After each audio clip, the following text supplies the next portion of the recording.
So today we're going to be talking about, the really early days of HiMama, and specifically the topic is how to do customer discovery, proper customer discovery. We've had a few people come on the show to talk about this, but at the end of the day, it's such an important topic that most founders get wrong. I've gone wrong, in my early days. And doing it right, not only saves you a bunch of time, it makes it so much more likely that you solve a real problem, which without that, you've really got nothing. Welcome to the Product Market Fit Show, brought to you by Mistral, a seed stage firm based in Canada. I'm Pablo. I'm a founder turned VC. My goal is to help early stage founders like you find product market fit. Ron, maybe actually before we start, could you tell us a bit, just really quickly, like what does HiMama do? What is HiMama? Yeah. HiMama is software for daycares, effectively. And so we started the company in 2013, and this was just like really good timing because, the early childhood education sector, as it's called, within that sector, was kind of behind in terms of technology adoption. So when you think 2013, it's kind of like, the age of Facebook. People are, there's starting to be more and more young parents who are digital native, like they've had a smartphone, had access to the internet, through most of their adult and teenage lives, sort of thing. And so we kind of hit a very good time frame there when Wi-Fi adoption was good, tablet adoption was ramping up pretty aggressively, and we really rode that wave in this industry that really was a pen and paper type industry. And lots of times when I would kind of tell people about what we're doing, I would show a visual of the cork board in the daycare center with like the calendar and the pictures of what's happening and like the letters to the parents about what's going on. And this is in 2013. And this was very common. So if you would tell a parent this, they would be like, yeah, totally, that's what my daycare is like. And meanwhile, parents are getting all their information online. So there's just a disconnect, and we kind of helped close that disconnect. Perfect. So appreciate that context. Maybe we can start there then. How do you even notice this in the first place? Like, what's kind of the origin story for HiMama? Yeah, so I now have a 3 and 5 year old, but at the time I didn't have any kids, but I had a friend of mine who had a toddler. So he was about 2 years old, and he was going to a daycare program, and me and my friend were just kind of like brainstorming business ideas. I knew I wanted to do something more entrepreneurial. I was doing consulting before and really wanted to, play my hand at starting a business. This was something important to me. So I did what I don't recommend to anybody. I quit my job and I just started talking to people and figuring stuff out. And we were talking about that daycare. What drove you? I got to jump in on that. Like what drove you to do that? Because obviously quitting your job to start a startup, many founders have done it, but usually they have an idea. Like usually it's something that they've worked on, right? What made you actually take the leap ahead of that? A little bit was circumstance with my job. Like it was just like a good opportunity I was doing a secondment overseas, and so like there was a deadline, and my other in Toronto, they weren't going to miss me because I'd been gone for so it was just like a good break. And I kind of knew, I was like, I forget exactly how old I was. I guess I was kind of like, call it 30, didn't have any kids. I'm like, look, if there's a good time to start a company, like it's now. Like we didn't have like lots of big bills, we didn't have a mortgage and all that kind of stuff, and this was a passion I had for a long time. So it was kind of like a little bit of like a now or never moment. And we were chatting about this experience with daycare, and he was saying, every day he got home this, they call it a daily sheet. So it was just literally a sheet of paper, and it would say, okay, here's what Adam had for a snack today. Like, here's when he used the potty. Here's like the activities that he did. And it was just like such a poor experience from the parents' perspective. So that's kind of the really high level problem. Like, okay, there might be something here. Maybe we can kind of digitize the space, which is a pretty classic move that's many industries have gone through. What do you do at that point? Yeah. So 2013, believe it or not, what I did was I just literally opened the yellow pages and I found 10 daycares and I just called them. I just had a few questions to learn a little bit more about problems we might be able to help you with. I'm not selling anything. I'm just looking for sort of like 5 to 10 minutes of your time. And just kind of gauge a reaction, and then almost just kind of do a score for those 10 calls and kind of say, like, of the 10, what happened? And I would say, like, of the 10, like 70-80% were kind of like, let's say, intrigued. Like their interest was piqued. They were kind of like, okay, like that's interesting. It's worth digging into this because I think, everybody's a strong word, but like most founders understand you got to go and talk to customers, right? It's just said so often. But I think what happens in these discussions, especially the early ones, can be the difference between, success and failure, because often what founders will do, and I was guilty of this, was you just start pitching, right? And you start selling it. Even if you're like, no, I'm doing real research, all your questions are so pointed. So you're going to get the answers you want, right? Like, how did you approach this to make sure that you were, truly discovering insights and really kind of verifying that you were actually onto something? Yeah, I mean, I think the way to think about it is, at least in SaaS and in almost any business you might start, like this is going to be a 10-year commitment if you're going to create something big in most cases. And you kind of want to know if it's a good idea or not. And if it's not, like, that's fine. But like it's also in your best interest to know that sooner rather than later. So I was just trying to be as objective as possible and kind of approach it from the mindset of like, I'm a scientist, I'm a researcher, not like I'm starting a company and I'm an entrepreneur, but more like I'm doing research objectively in this space, and like I want to know, like, is this something that's worth spending the next 10 years of my life on or not? And if the answer is no, that's cool, but like you'd much rather know that, at that stage versus after you've invested 3 years of your life in it. I fully agree. In fact, one of the things we say a lot on the show is before startup mode, there's research mode. And if you don't explicitly go through it, you'll go through it one way or another. It'll just take a lot longer. What are some stories from those early days? Like, you call these 10 customers, you're like, okay, there might be something here. And then you start spending time, right, at some of these daycares?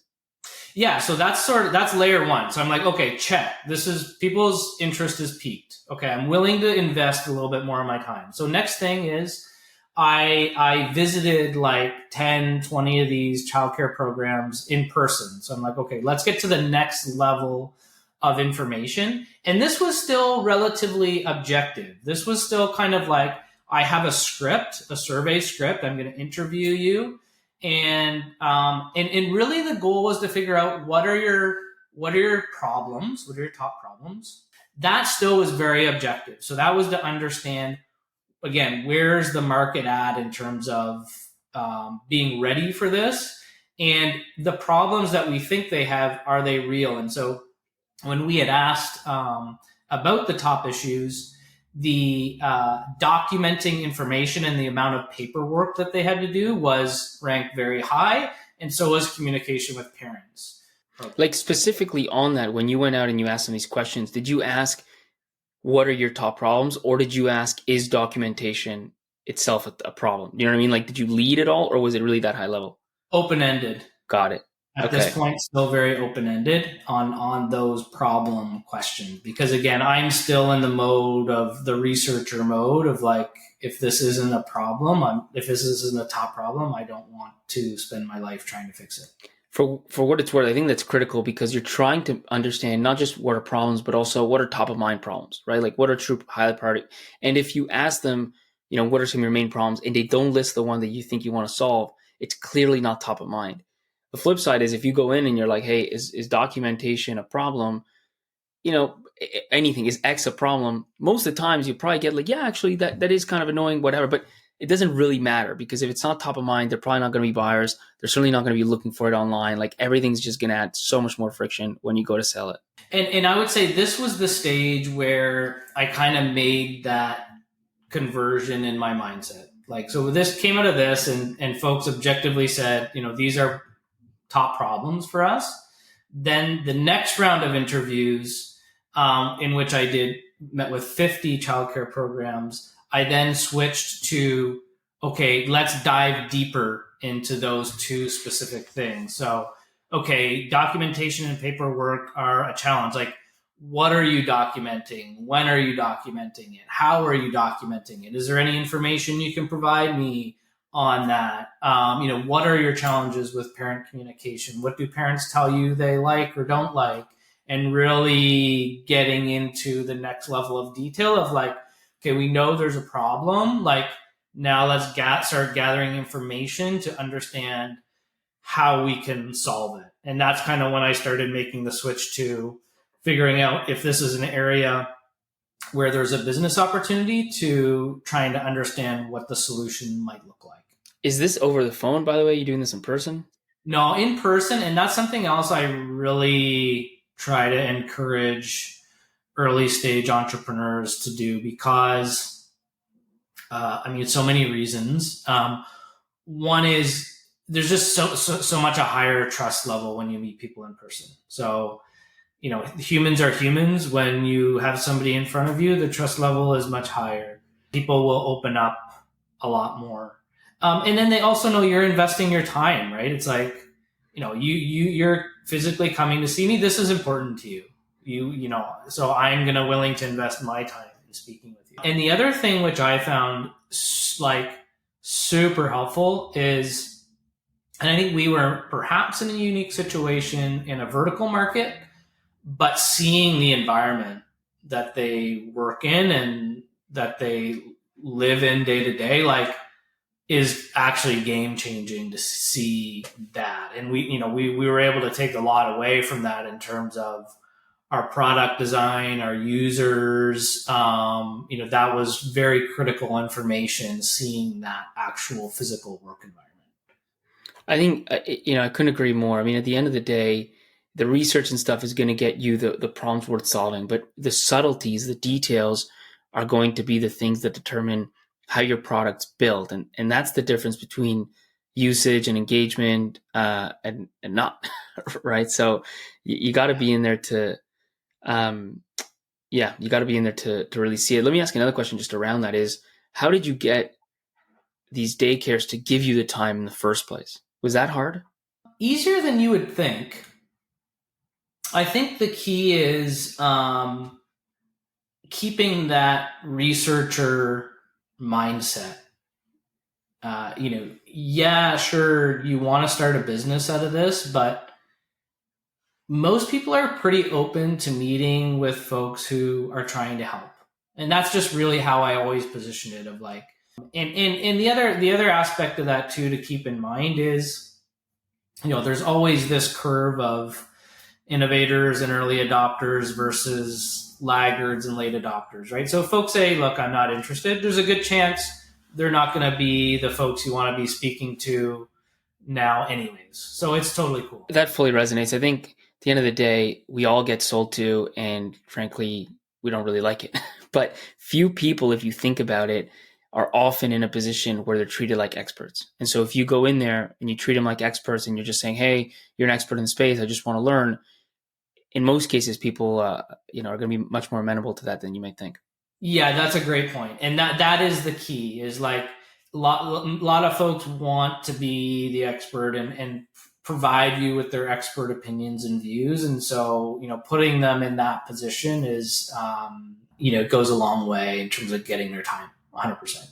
Maybe to make it a bit more tangible, and I know this is like a while ago, but do you remember any stories or insights that you noticed, especially in that phase where you're actually in the daycares and you're watching them work, like anything that kind of clicked back then? Oh, so many things. First of all, you just see how crazy it is. Like you go in there and it's like, there's so many things happening. So, right off the bat, it's like, okay, if we're creating a product for these folks, these educators to use, like it needs to be super simple, super quick, and very easy to use. Like they don't have time. If it's not intuitive and easy to use, like they're going to be throwing this tablet out the window pretty darn fast. It's often lost, right? But you want to meet your customers where they are. And so if there's already a feeling or whatever that they don't want to lose touch with, let's say the in-person in this case, then saying that up front is meeting them where they are. And the message is much more likely to be heard and to ultimately resonate. But again, there's subtleties, there are details that if you're not in there, if you're not talking to these customers, especially like, and specifically, I think in person, you're likely to miss. So maybe moving on from that, like just through this customer discovery kind of life cycle, you've done these 50 in-person interviews. Do you start, like, when do you start kind of working on the design or the product? You doing that in parallel? So I would say when we're kind of at after finishing sort of like this, call it this third stage of interview, the fourth stage is when we started to transition to designing the product. So, this third phase, we're collecting all this way more detailed information. And then next step is taking that information and turning it into some kind of solution. So being an ex-consultant, naturally, I went to PowerPoint, started creating some slides, and they were basically just like what screenshots of what the product would look like. Because this was also a very tangible audience, which was another thing that was helpful to learn by visiting the physical environment. They're very, like, they want to see something. It was very hard to conceptualize things to them and concepts. Like, they wanted to see it and feel it and understand it. So that was also helpful information. And so, creating these PowerPoint slides, I just created, it had screenshots of what the product might look like, kind of like, call it, 7 to 8 screenshots. And then that was then going into the next phase of this customer discovery, where I would then bring this in.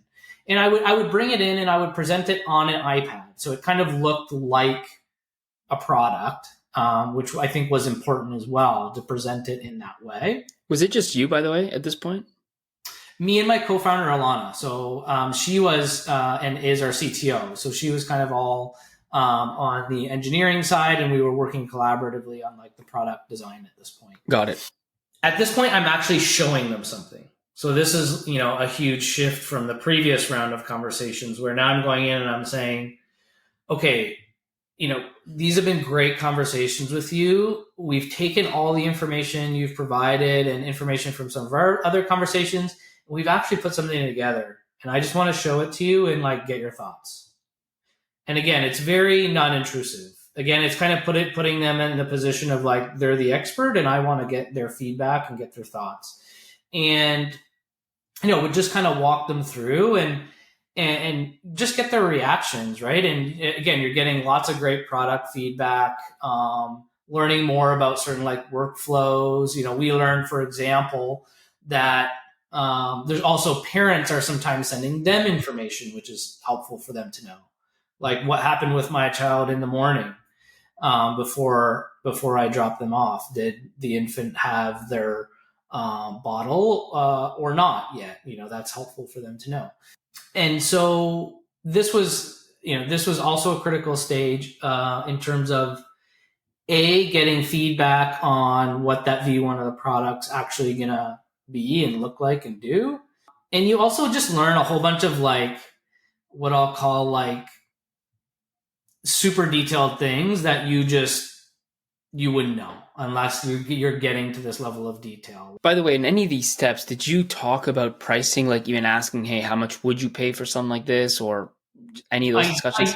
I did at that point as well start to bring in pricing a little bit, just to get a sense of where people's heads was at. And again, like, giving just a specific anecdotes. And this is where you have to take all the information you get and be able to decipher what you're going to do with what. Like we had someone say, look, this looks really great, but your competitor charges a price which is a one-time price, and then you never have to pay again.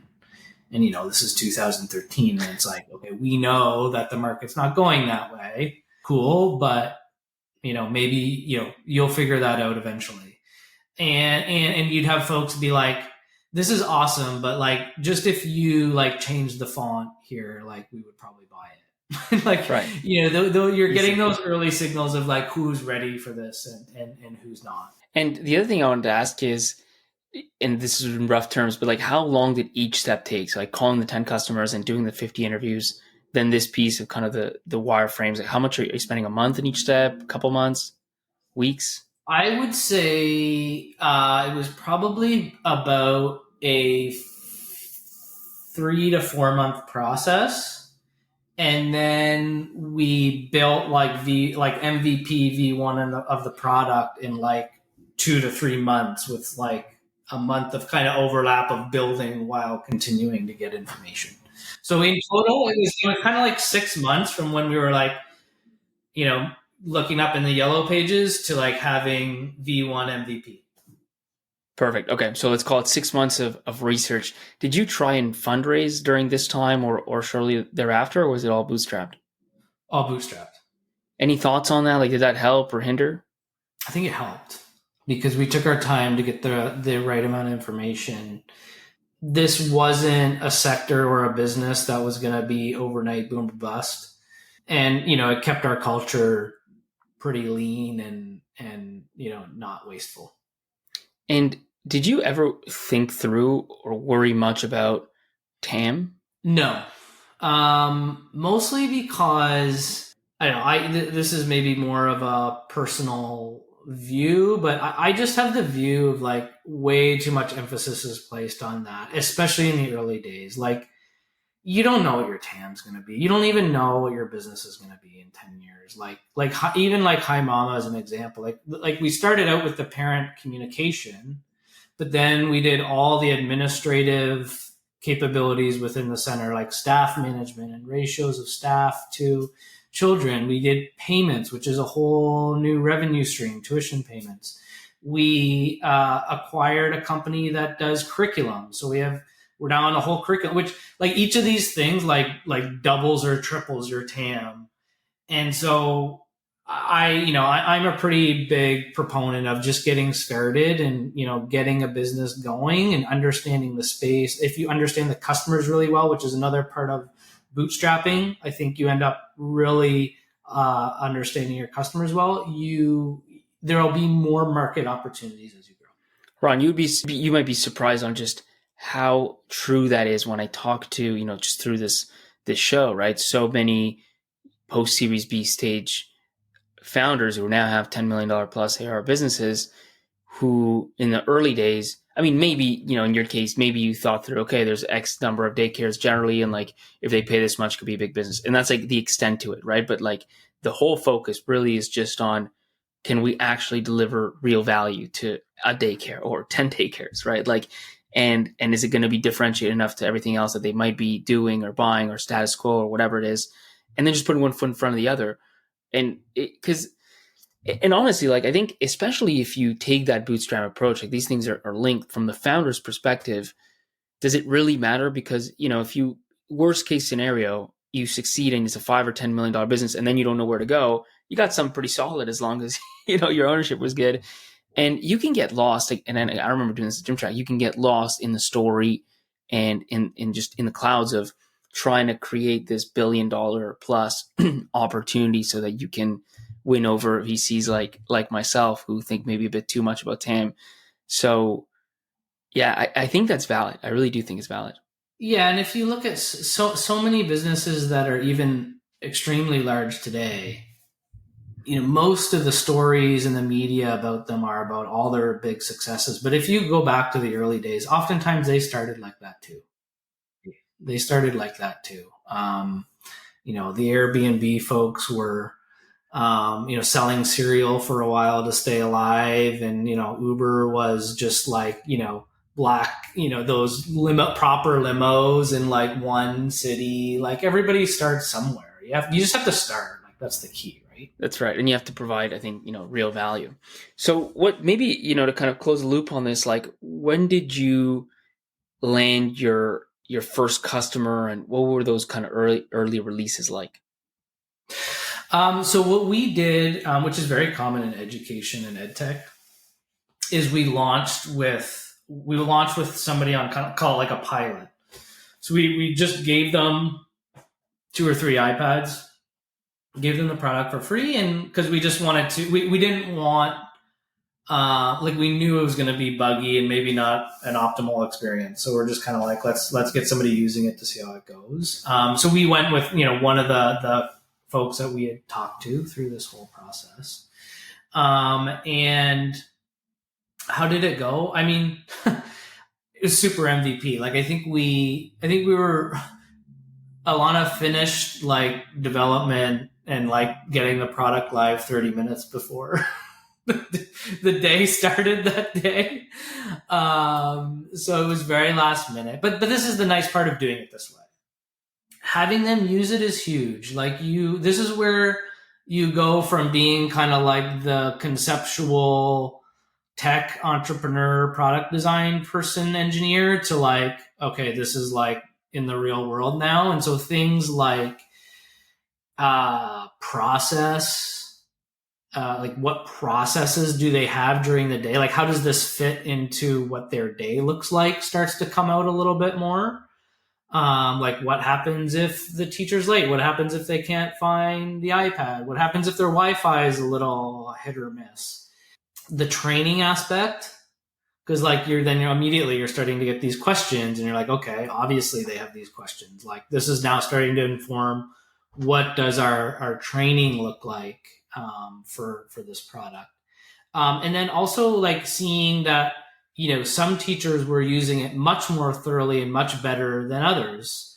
So already you're seeing like inconsistency in user behavior. So, which informs training, but also kind of like is starting to form thoughts on like your user profiles in terms of like, for example, teachers who were younger, usually digital native, and they picked it up and they're like, okay, this is just like I'm using Facebook on my smartphone. And then teachers who were not digital native, tried to avoid technology and they were trying to use this same product in the classroom. Two totally different use cases in terms of how you work with those users. So these are the kinds of things that are starting to come out from having this be in person. And once you kind of released V1, had some usage, figured out and solved some of these bugs and figured out onboarding a bit, you started kind of, I'm assuming, really selling it. In those early days, did this just kind of take off, or was it more of a kind of a slow burn, would you say? Slow burn for sure. We were, which has pros and cons. Like I almost saw it as a positive. Like I would get a lot of resistance, a lot of hesitation from childcare directors saying, this isn't for us. This isn't our kind of thing. We prefer not to have technology at all in our centers and what have you. And, maybe that like, we don't think our teachers will be able to do this and do their job effectively. We don't think parents are going to look at it anyways. Lots of objections, lots of resistance. But what I would say is this was actually very motivating for me because I saw the people on the other end who were very excited, and I could see that they were the early adopter profiles. Like they were the folks who, you go in their center, they had some other tech. And they had parents who were, more progressive in terms of tech adoption. So I knew that everything was going to go that way. And so it was almost positive to me to know that like these folks are going to come around. So cool. I'm happy they're not in a big rush because we can figure out our product and iterate a bit more, get more of these early adopters on board. And, over time they're going to see and their parents are going to start asking for this type of product and this type of solution. So it was slow burn, and I again kind of saw that as a positive for us. Perfect. So let's stop it there. Let me ask the two questions that we always end on. The first one is, when did you know that you had real product market fit? I think there was kind of like three things. One really nailed it. So the two were kind of in the early discovering stages. One was that I was seeing tons of workarounds, like very heavy workarounds. I gave you the digital camera example, like, they were doing parent email lists, Facebook groups, all these different inefficient workarounds that I knew our solution would it was like it was one of these things where it's like it's not 2x better, it's 10x better sort of thing. So that was one. The second one was when I was doing some of these conversations, there was a couple daycares that were thinking about or had already started building their own solution like this, which is a huge lift for like a small daycare to build this type of product. So that was a huge validating factor to me that like if they're willing to put in that time and effort, this must be a thing. But the third one that really nailed it was we had one of our like kind of like call it first 5 customers, and she really fit that profile of what I was talking about. She was younger woman, very entrepreneurial. Like you could see she just got it. She understood her parents, her audience, her customers. And I knew she was like our sort of like ideal customer profile. She was so excited when she launched with HiMama. Like it was an absolute hit. And all her parents loved it. And it was just like the perfect implementation where you saw everything click with a customer who was really the kind of customer we were looking for. And that's when I was like, okay, this is definitely going to be a thing, because there's going to be more and more directors like this young woman who are just really going to get it. And that's when I knew for sure, like this, whether it was going to be 1 millionaire or 10 millionaire or 100 millionaire business, that I didn't know, but I knew it was going to be something that was going to, I could make a living on and, probably hire some staff and make something out of it. There are few better feelings for a founder than providing clear customer value and just, seeing the effects of that. 100%. So last question, if you could go back to the early days, knowing everything you've learned over the years that you've been doing HiMama, with one kind of key lesson for yourself, what might that be? I think one of the biggest things I would say, and like I'm working with more and more early stage entrepreneurs now as well, and I find a lot of folks are a bit too focused on their product and not enough on sales and marketing. And in the same way that we just had this whole conversation about finding product market fit for your product, like I think there's basically the equivalent of finding like product market fit for your sales and marketing pitch. Because, and I don't think this is where a lot of founders are spending enough time. Like in those early conversations when you're trying to figure out problem, solution, also ask them about like information that you can use for marketing. Like where do they get information? What associations do they work with? What events do they go to? Who do they talk to about this, that, and whatever? And like you got to make those calls as a founder and try out different pitches and angles. You really have to nail your pitch. And I think a lot of early stage entrepreneurs maybe actually have product market fit and have a good product, but they don't know how to pitch it where it really resonates with their target audience. And I think that's very critical. So that's one lesson I think I would take away. I love that one. It's hard to overstate it. In fact, just quick tangent here, but I was listening to one of the latest episodes of My First Million, and they're talking about this company that creates like the most expensive, but also the best protein shake ever. And they spend many years doing everything they can to market it and really kind of get it out there. And nothing works until they partner with, I forget the name of this person, some guy who does, some podcast who's like known as the health, expert. And that person, looks at the protein shake and genuinely believes it's the best protein shake out there and just vouches for it.